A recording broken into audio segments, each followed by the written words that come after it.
ghosts and ghouls, welcome back to my channel. So for today's video, I thought I would do a Ouija talk. It has been a few years since I've last done one, so I thought I'd bring it back. So like, I got my Ouija shirt on. Woo. But yeah, so if you guys do have suggestions for Ouija talks, please let me know in the comments down below. Because, you know, sometimes I feel like it can be hard to kind of come up with things for them, just because, like, I don't want to be too repetitive. So yeah, just let me know in the comments down below if you guys have any suggestions for them. But basically for today's video, what I'm going to be talking about is places you do not want to use the Ouija board. Now, one thing, and I think I've said this before, when it comes to the Ouija board, a lot of things can kind of like interchange. So some of the stuff you might have heard me say in a previous video. But yeah, I pretty much just want to talk about like places that you should not use the Ouija board. And I do want to put a quick disclaimer out there. I am by no means like a professional. I'm not a paranormal expert. Like, I am just a girl that has always been fascinated with like spirits and like things of that nature. So again, I'm not an expert. This is just for like entertainment purposes only. With that, I'm going to add the disclaimer. I'm not encouraging anybody to use a Ouija board. Personally, like, I think it can go wrong very easily and it can be dangerous. So I personally am not encouraging anybody to use one. Again, this is just for entertainment purposes. If you like learning about the Ouija board or talking about spirits and things of that nature. And you know, and also too, in a way, again, it is for entertainment purposes, but this could also be used as like, maybe you're watching this and you're thinking about using one, and this is places you shouldn't use it for your safety. So throwing that out there. But yeah, without further ado, let's get into the video.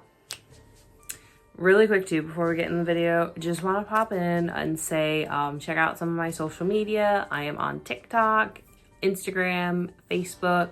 Go ahead, check me out on there. Okay, yeah, well, yeah, it'll be linked down below, but let's go get into the video. Okay. So the very first place that you do not want to use a Ouija board is in a cemetery. Now, if you've watched any scary movies with a Ouija board or anything like that, usually that's one of the top 3 rules, or he's like, don't do it in a cemetery. It's true though. You don't want to do it in a cemetery.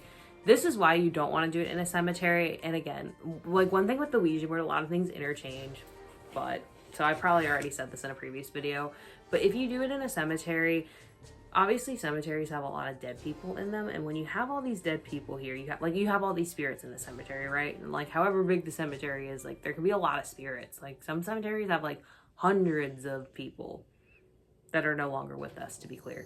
So you can have hundreds of spirits. So when you use the Ouija board, it's kind of like the Ouija board in itself is a portal. So when you're using the Ouija board and you're in a cemetery, it's kind of like you have this one door that you're opening up, or you have this one door that like hundreds of people are trying to get through, but you're like the only one that's able to hold the door shut. Like surely some people are gonna slip through. So that's what you risk doing it in a cemetery. It's just you have too many spirits. So it's like you have a higher risk of a spirit getting out. And to go a little bit more in depth with that, it's kind of like being on a video call and there's like hundreds of people on this video call. Maybe it's like a company-wide video call. Surely there's going to be glitches and things are going to go wrong because there's not enough bandwidth to support it. That's kind of how it is in a cemetery. It's like you got this one board. It's not like there's one board per spirit in that cemetery. You have this one board with tens of hundreds of spirits that are trying to talk.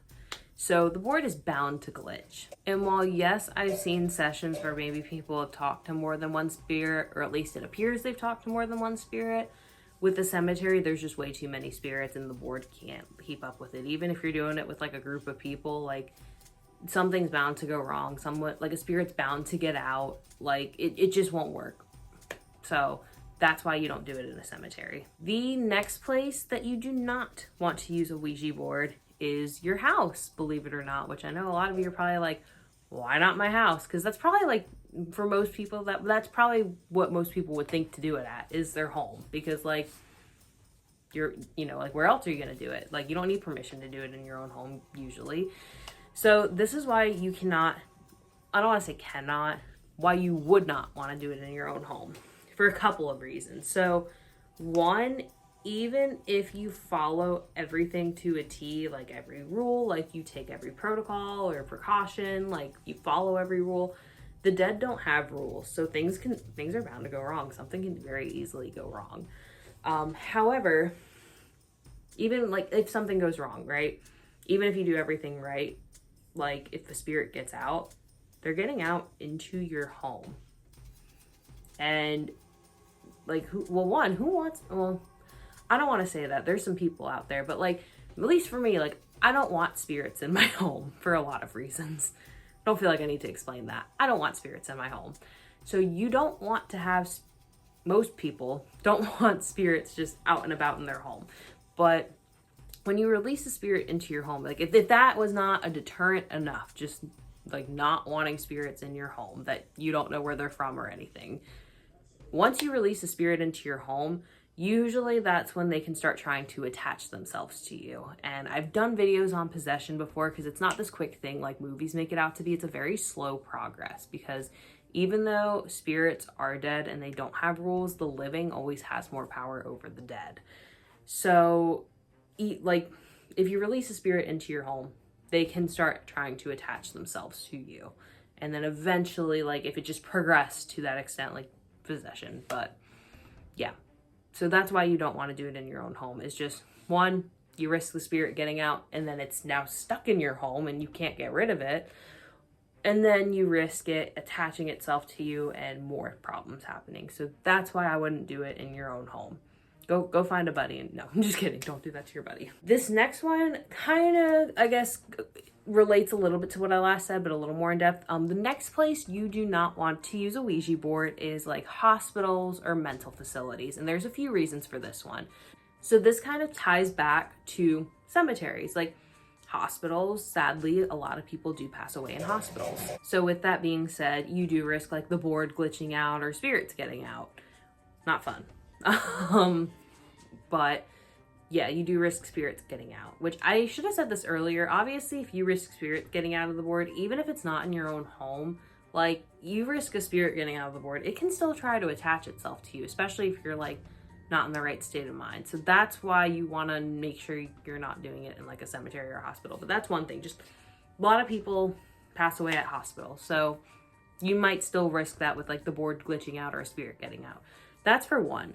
The second reason you don't want to do it in either like hospitals or like mental hospitals, the reason for that is because when you, like one thing about spirits, the way that they can attach themselves to people and slowly like, you know, turn it into a possession is they thrive on negative energy. Like they thrive on negativity, whether it is physical or like mental / emotional. So if somebody's very depressed, spirits thrive on that negative energy.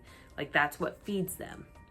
Hence, especially like a mental facility, you wouldn't want to do it at. Hospitals, you have people typically at hospitals who are physically weak in some way. Spirits thrive off that weakness. And especially too, depending on why somebody's in a hospital, like that can kind of lead to the mental side too. Like maybe, like, you know what I mean? Like, yeah, you guys know what I mean.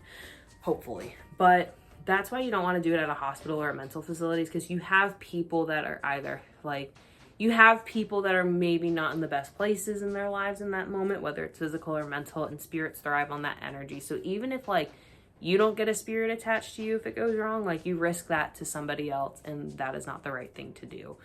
So to recap, you don't want to do it at a mental hospital or a regular hospital because people die in hospitals usually. So you risk the board glitching and something getting out and attaching itself to you. Or on top of that, you know, you risk it if something goes wrong, you're risking it going to somebody that's more vulnerable than you. So that's why you shouldn't do it there. And the last place, which is going to be broad, that you would not want to use a Ouija board is where a traumatic death happened. The reason for that is because usually when traumatic deaths happen, they're very sudden and unexpected. So sometimes you might have a spirit that doesn't realize they've passed on. You might have a spirit that's vengeful and angry. And usually you don't want to deal with angry spirits, because usually angry spirits sometimes can, like, you know, they're more likely to try to like get out and do things of that nature. So that's why you don't want to have, like, do it where something traumatic's happened. Alrighty, so that is it for today's video. Let me know what you guys think. Pretty much, yeah, those are places I would not recommend using a Ouija board, mostly for your safety, and some of them the safety of others as well, that it would just be kind of like innocent victims. So yeah, to recap, you would not want to use a Ouija board in a cemetery, at your own home, in a hospital or mental facility, or somewhere where a traumatic death happened. And kind of the common theme with all of these is pretty much, you know, like spirits, like risking like getting out and attaching themselves to you, or somebody that is more vulnerable because they thrive off of negative energy. So yeah, that's it for today's video. Please let me know what you guys think. If you guys have any other Ouija talk suggestions, let me know in the comments down below. Also comment down below if you just have any other video ideas that you want to see me do. And then of course, like this video, subscribe, that greatly helps me out. I know I shouted out my social medias earlier, feel free to follow those. And I'm like, that's about all I got for today. I feel proud though. I'm like, see, made another video within a reasonable amount of time. But yeah, that is it for today's video. So till next time, bye guys. And just remember, always say goodbye. Bye.